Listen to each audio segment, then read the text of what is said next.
Tuesday, June the 11th, 1872. Brown came in soon after 4 o'clock, saying he had been down at the waterside, for a child had fallen into the water, and the whole district was out to try and recover it, but it must have been drowned long before this time. I was dreadfully shocked. It was the child of a man named Rattray, who lives just above where the new wood merchant has built a house. Thursday, June 13th. Drove out in the wagonette with Beatrice and Janie Ely beyond Mrs. Patterson's. Turned up to the right and got out, walking a few paces to the small cottage called Cairn Craig, in a lovely position sheltered under the hill yet high, with a beautiful view of Loch Nagar.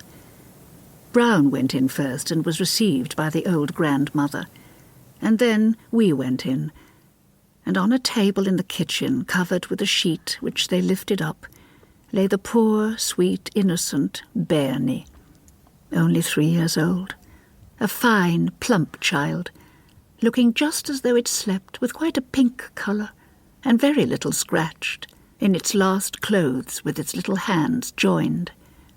A most touching sight.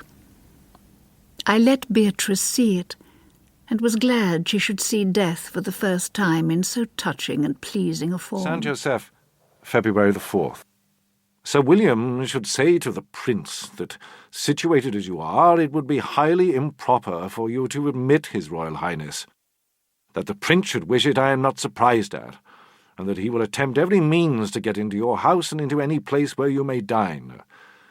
Sir William should speak out, and if the Prince is a man of honour, he will quit the pursuit of you. I know his aim is to have you for a mistress. The thought so agitates me that I cannot write.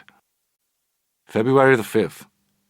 It is not usual to christen children till they are a month or 6 weeks old, and as Lord Nelson will probably be in town, he proposes then, if you approve, to christen the child. It can be christened at St. George's, Hanover Square. It can be stated born at Portsmouth or at sea. Its name will be Horatia, daughter of Johem and Narrator et Norb. If you read the surname backwards and take the letters of the other names, it will make, very extraordinarily, the names of your real and affectionate friends, Lady Hamilton and myself. Tuesday the 10th. A very tall woman, tall much beyond the measure of tall women, called at the door. She had on a very long brown cloak and a very white cap, without bonnet. Her face was excessively brown, but it had plainly once been fair.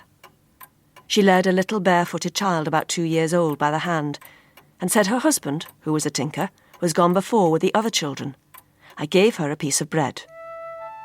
Afterwards, on my way to Ambleside, beside the bridge at Rydale, I saw her husband sitting by the roadside, his 2 asses feeding beside him, and the 2 young children at play upon the grass.